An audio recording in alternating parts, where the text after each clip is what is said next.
2025 was supposed to be the big year for car innovation. Instead, it turned into a mess. Dealers are sitting on record piles of unsold cars, prices are higher than ever, and buyers are pushing back hard. And today, we're breaking down 17 car models that crashed and burned in this chaos. 2025 will be remembered as the year the car industry hit a wall. The hype around electric vehicles finally collapsed. For years, brands sold the dream of a clean, high-tech future, but reality hit hard. Sky-high costs, constant software bugs, and charging gaps that left drivers frustrated. Consumers lost faith and demand dried up overnight. Meanwhile, dealerships turned into parking lots full of cars nobody wanted. Some models sat for over 200 days, collecting dust while dealers begged for buyers. Prices only made things worse. Automakers kept pushing ridiculous MSRPs that had nothing to do with what people were willing or able to pay. In an economy of high interest rates and inflation, buyers weren't falling for it. The shift in demand was clear. People walked away from flashy EVs and turned back to hybrids and fuel-efficient cars that actually fit their lives. At the same time, Chinese automakers stormed in with cheaper, better-equipped models, exposing just how overpriced and out of touch the big names had become. All of this created what we can only call the 5 death sentences for the cars that failed. First, overpricing, charging premium money without delivering premium value. Second, tech failures, buggy software and unreliable performance. Third, poor timing, rolling out the wrong products just as the market changed. Fourth, build quality, cars breaking down and destroying trust. And finally, competition, other brands simply offering better options. Put together, it was the perfect storm, and for many 2025 models, it meant total disaster. The first wave of failures hit the EV market, and it was brutal. Take the Volkswagen ID.4. Sales collapsed by 60% as drivers complained about glitchy software, clumsy handling, and shaky build quality. What was supposed to be Volkswagen's big electric push quickly turned into dead weight on dealer lots. And the Ford's Mustang Mach-E didn't fare much better.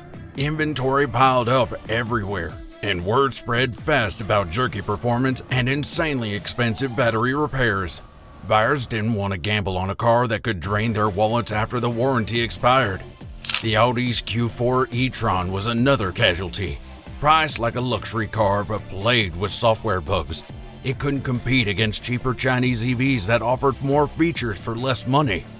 The Prestige badge wasn't enough to save it. And then there's the Nissan Leaf, once a pioneer, now practically extinct. Sales fell by a staggering 93%, leaving Nissan with no real place in today's EV market. The truck and SUV market didn't escape the collapse either. The Ram 2500 Heavy Duty was hit hard.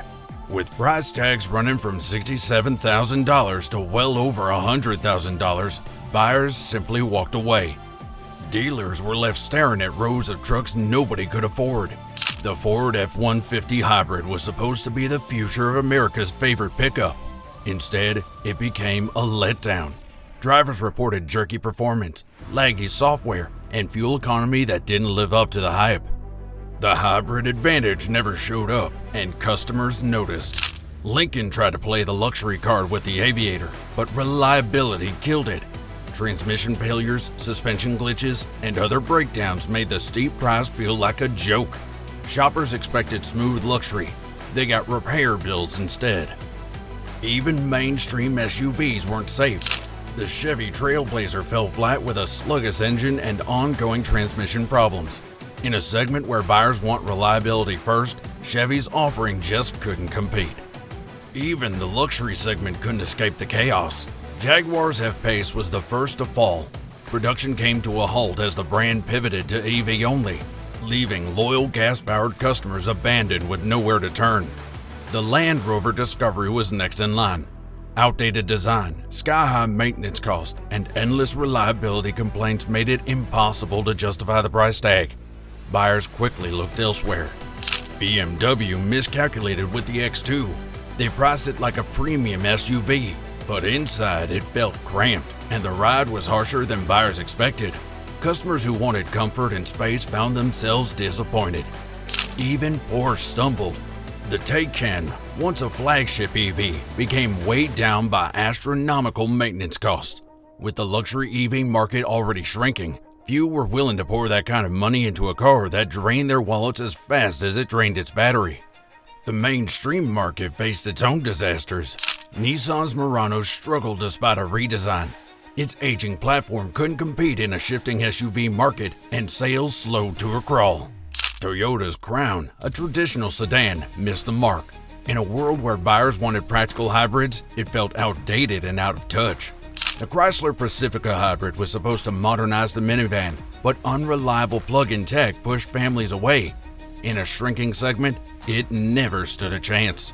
Kia's EV6 had early hype, but range anxiety and tech glitches crashed its momentum. Shoppers turned to safer options, and Volkswagen's lineup collapsed under its own weight. Tariff-driven price hikers and build quality issues hit multiple models, leaving Volkswagen scrambling to hold market share. So how did the industry get it so wrong? It wasn't one mistake, it was tons of them. The biggest was the obsession with EVs. Automakers bet everything on going fully electric, but most buyers weren't ready. They wanted reliable hybrids, not untested tech that came with higher cost and bigger headaches.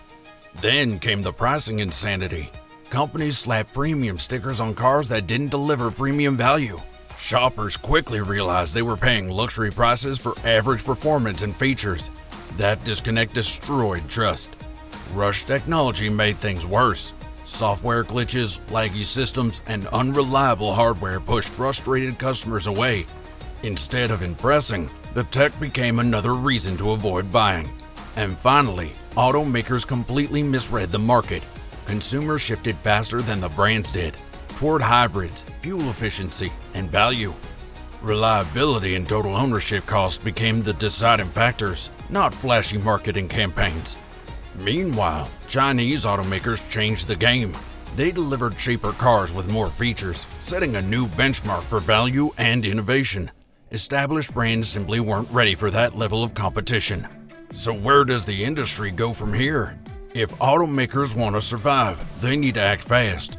Step 1 is emergency pricing. The days of inflated MSRPs are over. Brands must cut prices to match what the market can actually handle, or those cars will keep rotting on dealer lots.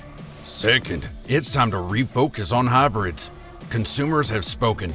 They want practical, reliable, fuel-efficient powertrains, not full EVs that cost too much and break too often. Automakers that build strong hybrids will win back trust. Third, quality has to come first. For years, companies rushed products out the door, chasing headlines instead of reliability. That era is done. Cars must prove themselves on the road before they hit showrooms. And finally, value engineering. Buyers aren't looking for gimmicks. They want real benefits at reasonable prices. Whoever delivers that balance will dominate. For survival, automakers should look closely at what Chinese brands are offering. Better value at lower cost. They need to invest in proven tech instead of chasing flashy experiments. They need to build trust through consistent service and reliable products. And above all, they must align production with real demand, not wishful sales forecasts. The failures we've covered today are a sign of systemic problems. Consumer tastes shifted faster than the industry could adapt. Today, success is measured by pricing, reliability, and value, not hype. The truth is, the automotive world is going through its biggest transformation in decades. Smart buyers already know to focus on proven value over flashy features, and this market correction was inevitable. More failures are on the way. So the question is, which of these failed cars shocked you the most? Drop your thoughts in the comments, and don't forget to subscribe. The reckoning in the car industry is only just beginning.